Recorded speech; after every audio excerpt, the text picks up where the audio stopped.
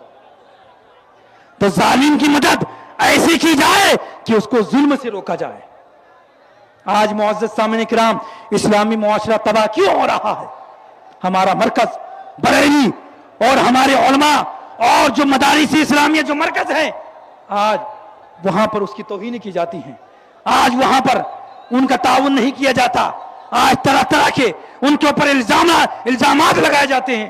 حکومت بھی ان پر شکنجہ کستی ہے، عوام بھی شکنجہ کستی ہے کہ قیادت عوام کی علماء کیوں نہیں کر رہے ہیں، مشائخ اعظام کیوں نہیں کر رہے ہیں. حالانکہ یہی عوام ہے. جب قیادت کا وقت آتا ہے تو کہتے ہیں آپ مولانا صاحب ہیں، مسجد اور ممبر و محراب تک رہیے، اور جب پھر میدان کا مسئلہ آتا ہے آپ کیوں نہیں آ رہے ہیں. معزز سامعین کرام، اپنے بھائیوں کی مدد کریے. عرض کر رہا تھا کہ چوتھے آسمان پر آقا کریم کی ملاقات حضرت ادریس علیہ السلام سے ہوتی ہے. اس میں بھی ایک حالت ہے. حضرت ادریس علیہ السلام کے تعلق سے قرآن پاک میں فرمایا گیا مکانن علیہ، کہ حضرت ادریس علیہ السلام کو رب کریم نے بلند اور بالا مقام عطا فرمایا.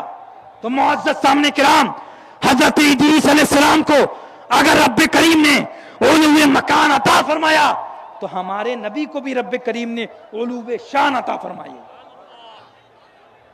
تحریر کا سب سے پہلے علم حضرت ادریس علیہ السلام کو عطا کیا گیا.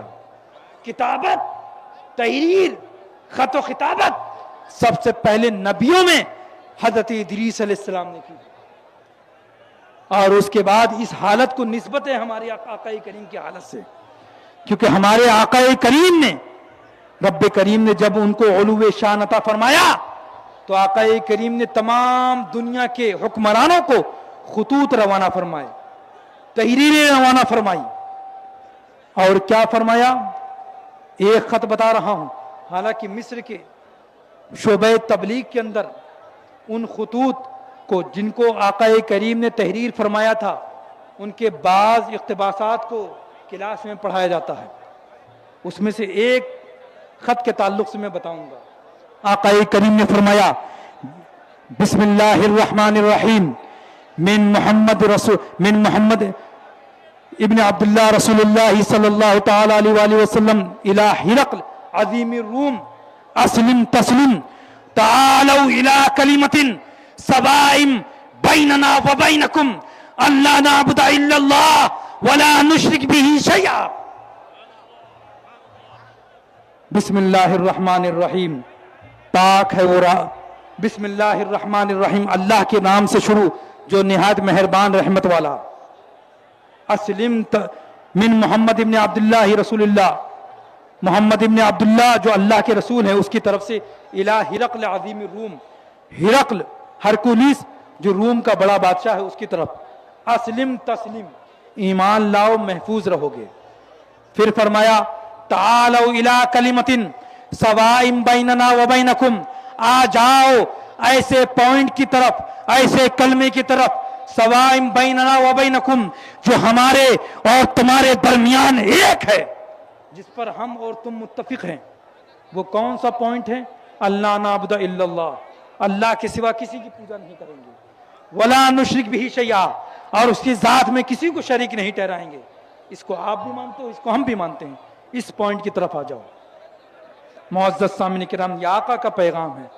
آج اگر ہم اسی خط کی برکت سے یہ کہیں کہ تمام خانخواہیں متحد ہو جائیں، آج کے دور میں تمام سنی خانخواہیں آقا کے نام پر، سنی خانخواہیں، ہم کو کیا وہابی سے لینا دینا، تمام سنی خانخواہیں اگر آقا کے نام پر متحد ہو جائیں، تمام علماء آقا کے نام پر متحد ہو جائیں، تمام پیران اعظام آقا کی ذات پر متحد ہو جائیں، تمام قائدین آقا کی ذات پر متفق ہو جائیں، تمام مدارس کے بانی اور اس پر پڑھانے والے مدرسین آقا کی ذات پر متفق ہو جائیں، تو معزز سامعین کرام، آج جو قوم جس حالتوں سے گزر رہی ہے وہ حالت سے نہیں گزرے گی۔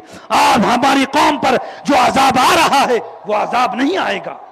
معزز سامعین کرام، آج اگر ہم تھوڑا سا کام کر لیتے ہیں یا کوئی عالم تھوڑا سا کام کر لیتا ہے تو وہ پھولا نہیں سماتا۔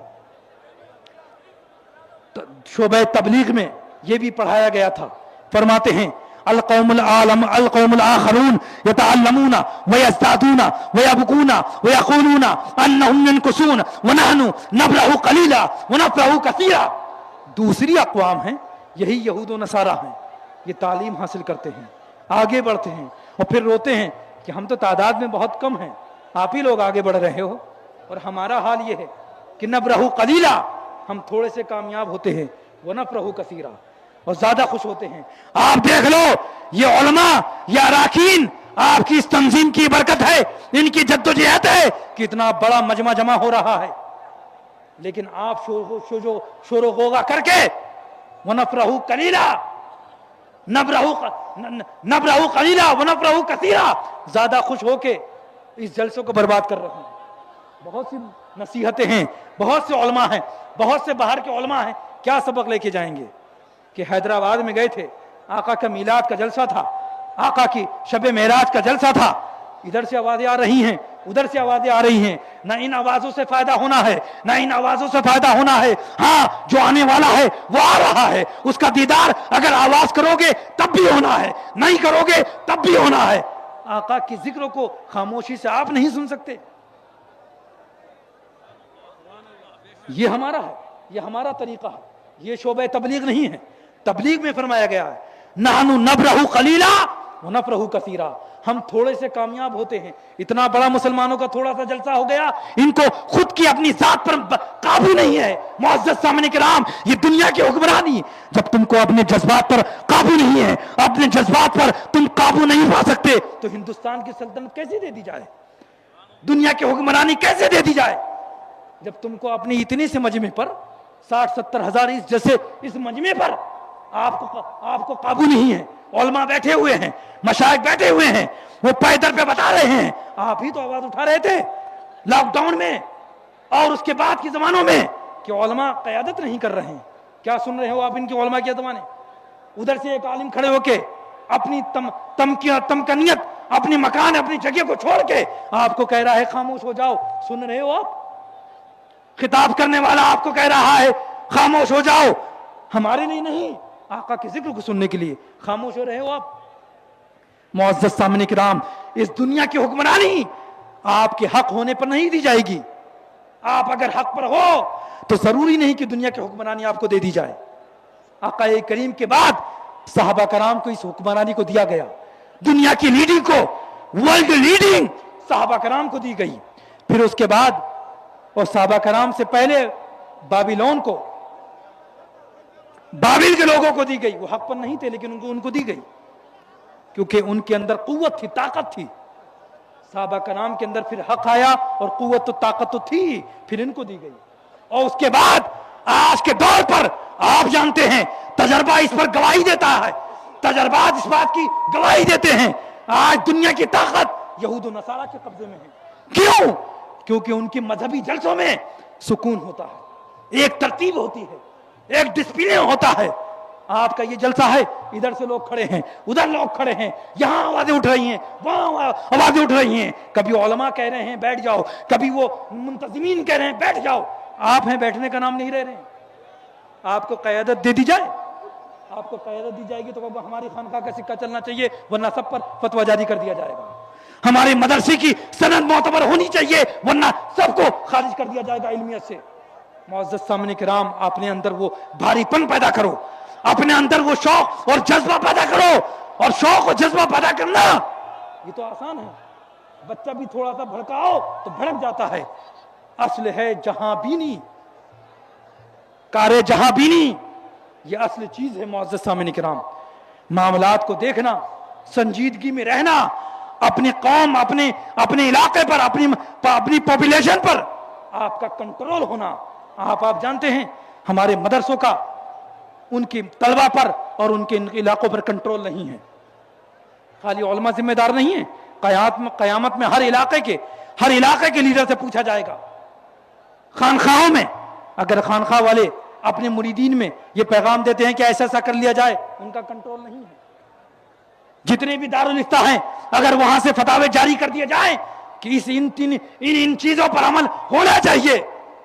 آقا کریم آج کی رات میں نمازوں کو لے کے آئے تھے نا, اتنی مرتبہ حضرت موسیٰ علیہ نبینا نے اتنی مرتبہ ان کو, آقا کریم کو اللہ کی بارگاہ میں روانہ فرمایا کہ حضرت آپ پھر سے جائیے, نمازیں کم کر کے آئیے, آپ کی امت اس کی استطاعت نہیں رکھتی. کیوں؟ کیونکہ انہوں نے تفسیرات میں ہیں, محدثین فرماتے ہیں, مفسرین فرماتے ہیں کہ حضرت موسیٰ علیہ السلام کی امت پر 3 نمازیں فرض تھیں, فجر, ظہر, مغرب, اور تینوں نمازیں 2-2 رکعت تھیں. پھر بھی وہ نمازوں کی پابندی نہیں کر پائے, اس لیے وہ کہہ رہے تھے. لیکن الحمدللہ آقا کریم کی جیسی ذات افضل ہے ویسی قرآن تمام کتابوں میں افضل ہے. آقا کریم کی ذات جیسے افضل ہے ویسے آقا کریم کی امت تمام امتوں میں افضل ہے. آپ خیر الامم ہو, آپ وہ قوم ہو کہ تعاونوا علی البر والتقوی ولا تعاونوا علی الاثم والعدوان. آپ وہ قوم ہیں, آپ وہ امت ہیں کہ اناجیلہم فی صدورہم, ان کی مذہبی کتابیں ان کے سینوں میں ہوگی. یعنی کتنے حفاظ اس اسٹیٹ پر جلوہ گر ہیں. پچھلے انبیاء کرام میں, ان کی امتوں میں سوائے حضرت عزیر کے ایک بھی ایسا امتی نہیں تھا کہ ان کی مذہبی کتابیں ان کے سینوں میں تھیں. ہمارے آقا کی یہ امت کی خصوصیت ہے کہ اناجیلہم فی صدورہم، ان کی مذہبی کتابیں ان کے سینوں میں ہیں. دور بدلا، زمانہ بدلا، سلطنتیں بدلی، طرز و تحریر بدلا، لیکن جس طریقے سے قرآن آقا کریم کے زمانے میں حفظ کرایا جاتا تھا آج بھی حفظ کرایا جا رہا ہے. جس طریقے سے اس زمانے میں قرآن کو حفظ کیا جاتا تھا آج بھی حفظ کیا جا رہا ہے. یہ قرآن معزز سامعین کرام ہمارے اس نور والے نبی کا ایسا معجزہ ہے جو قیامت تک باقی رہے گا.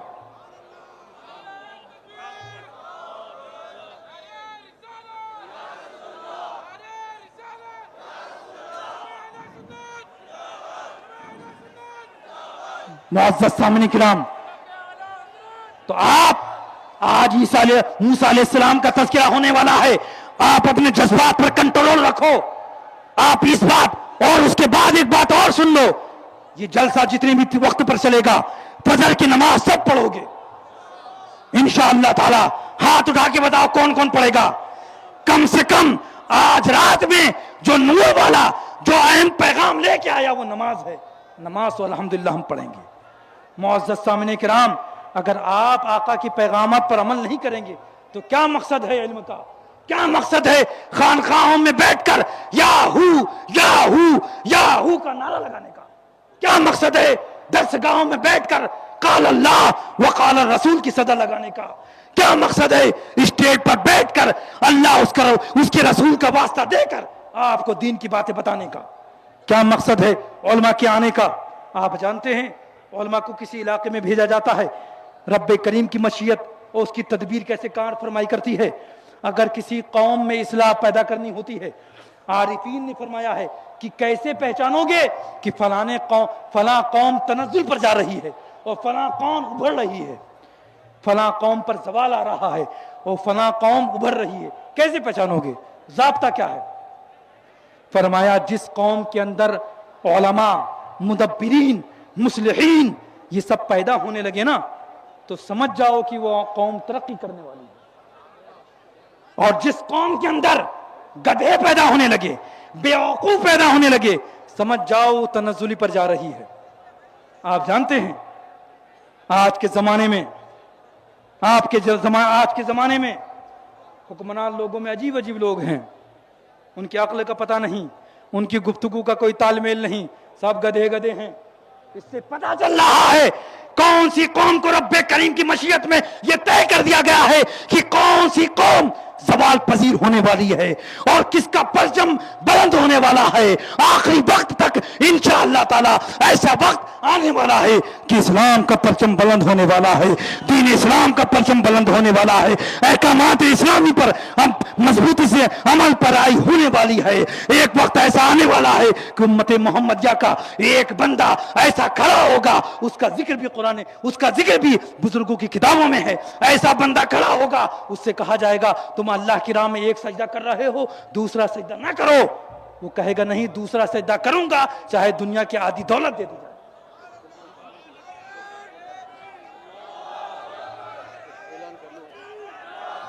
معزز سامعین کرام، یہ آپ کی تربیت چل رہی ہے. آپ کی تربیت رب کریم نے کسی دوست کے ہاتھ میں نہیں دی، کفار اور مشرکین کے ہاتھوں میں دی ہے، جہاں کہیں کسی صورت میں بھی رعایت نہیں ہے. جب تک آپ سیدھے راستے پہ چلے نہیں آؤ گے، جب تک کہ آپ کے علماء، آپ کے پیر، آپ کے قائدین صحیح راہ پہ نہیں آ جاؤ گے، آپ کی یہ ماردار اور آپ کی یہ تربیت جاری رہے گی. آپ کو دنیا کی لیڈنگ کرنی ہے، آپ کو دنیا کی حکمرانی کرنی ہے، آپ کو دنیا کے سفید اور کالے ہونے کا فیصلہ کرنا ہے، آپ کو مشرق و مغرب میں حکمرانی کرنی ہے، تو آپ کی تربیت بھی ویسی ہونی چاہیے. تو دنیا کے چاروں کونے پر کہیں فلسطین میں تربیت کا میدان برپا ہے، کہیں ایک اور چائنا کے اندر تربیت کا میدان سجا ہوا ہے، کہیں روس کی وادیوں میں تربیت کا میدان سجا ہوا ہے، کہیں ہندوستان کے مختلف علاقوں میں تربیت کا میدان سجا ہوا ہے. آپ کی تربیت ہو رہی ہے. معزز سامعین کرام، اللہ کی راہ پر آ جاؤ گے آپ کے اندر پھر وہ لوگ پیدا ہوں گے جن کے بارے میں اقبال نے کہا تھا، نہ اٹھا پھر کوئی رومی عجم کے لالا زاروں سے، وہی آپ وہ گلیا وہی تبریز ہے ساقی. معزز سامعین کرام، وقت آ رہا ہے کہ آپ کے اندر بھی غازی پیدا ہونے والے ہیں، غزالی پیدا ہونے والے ہیں، سنانی پیدا ہونے والے ہیں، بلکہ میں اپنے جوش ایمانی سے کہہ رہا ہوں، اپنی بصارت ایمانی سے کہہ رہا ہوں، غزالی سے بھی بڑھ کر غزالی پیدا ہونے والے ہیں، خالد ابن ولید سے بھی بڑھ کر مجاہدین پیدا ہونے والے ہیں۔ تبھی تو ہمارے نبی نے فرمایا، نہیں معلوم کہ میری امت کا اول حصہ افضل ہے کہ یہ آخری حصہ افضل ہے۔ ایسے مجاہدین پیدا ہونے والے ہیں، ایسے اللہ والے پیدا ہونے والے ہیں، اپنی آنکھوں سے میں نے دیکھا ہے۔ معزز سامعین کرام، ہم نے رویا میں، خواب میں، اللہ کی ذات کی قسم کھا کے کہہ رہا ہوں، ایسے لوگوں کو دیکھا ہے جو آنے والے ہیں، جب وہ چلیں گے تو زمین تھلا اٹھے گی۔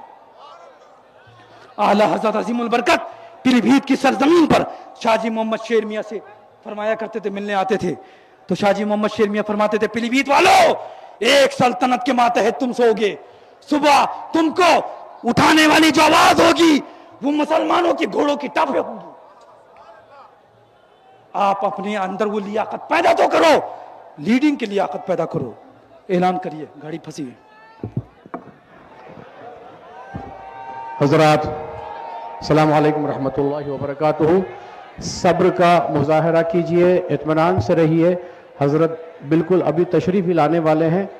سامنے کچھ ٹریفک میں گاڑی پھنس گئی ہے، تو جہاں تک میری آواز جا رہی ہے ذرا گاڑیوں کو ذرا سا ہٹا لیجئے تاکہ حضرت کی گاڑی اندر آسانی سے آ سکے، اور آپ لوگ بالکل محبت کے ساتھ، ادب کے ساتھ، احترام کے ساتھ حضرت کا استقبال کریں۔ حضرت بہت تھکے ہوئے ہیں، طبیعت تھوڑی سی ناساز ہے اور جاگے ہوئے بھی ہیں، تو آپ ان کو زحمت نہ دیں، ان کو بسہولت سٹیج پر آنے کے لیے راستہ فراہم کریں برائے مہربانی۔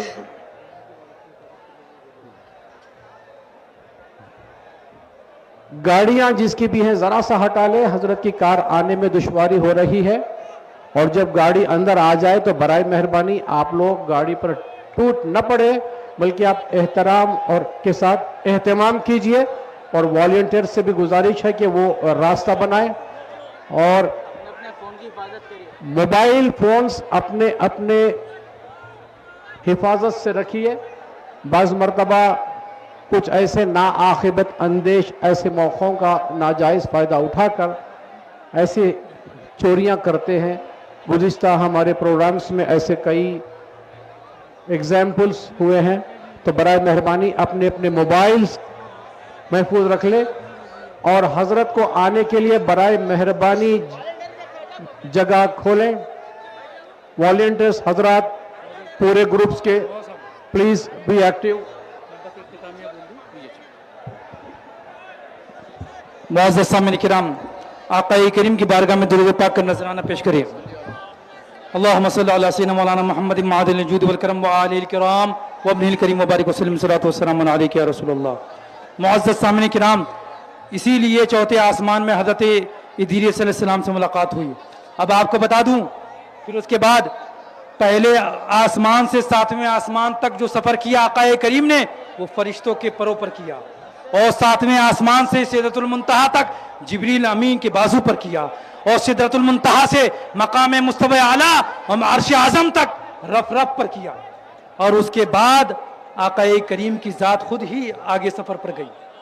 کتابوں میں آ رہا ہے، تفسیرات اور تصریحات میں آ رہا ہے کہ جتنا مسجد حرام سے اور عرش اعظم تک جتنا سفر کیا تھا مختلف سواریوں کے ذریعے، آقا کریم نے جب ایک قدم اٹھایا وہ سارا سفر اتنا جتنا اب تک کیا تھا وہ ایک قدم میں کر دیا۔ اور سامنے سے رب کریم ارشاد فرما رہا تھا، ادعو یا محمد، اے میرے حبیب اور قریب آ جا۔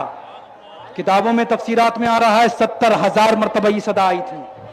ہر قدم پر آقا کریم نے قدم اٹھایا ہے، ہر صدا پر قدم اٹھایا ہے، اور اس کے بعد آقا کریم کی ذات وہاں پر آقا کریم کی ذات وہ مقام قاب قوسین او ادنا پر پہنچی ہے، اور اس کے بعد رب کریم سے خطاب فرمایا۔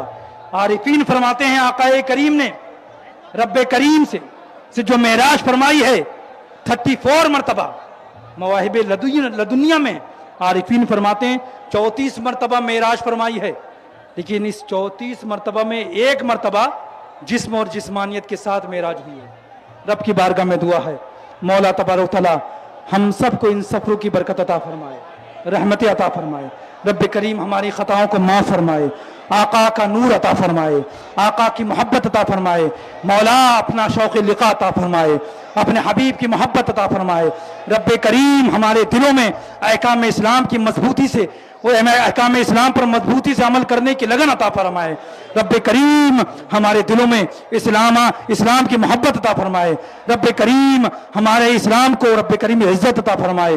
اللہم اعز الاسلام والمسلمین، اللہم اہلک الکفار والمشرکین وجميع اعداء الاسلام والملة والدين، اللهم ارزقنا علما نافعا كاملا وعملا صالحا ورزقا حلالا طيبا ولسانا ذاكرا وقلبا خاشعا ودعاء مستجابا وعيشة راضية في الدنيا وفي الآخرة۔ اللهم لا تشمت أعدائي بدائي، اللهم اجعل القرآن الكريم شفائي ودوائي، اللهم أنا العليل وأنت المداوي، أنت ثقتي ورجائي، اللهم اجعل حسن ظن بك شفائي، اللهم اجعل القرآن الكريم ربيع قلوبنا ونور صدورنا وزخرة ليوم حشرنا ونشرنا وذهاب همومنا وغمومنا وذنوبنا، اللهم أعز الإسلام والمسلمين، اللهم أعز الإسلام والمسلمين، اللهم أعز الإسلام والمسلمين، اللهم أهلك الكفار والمشركين وجميع أعداء الإسلام والملة والدين۔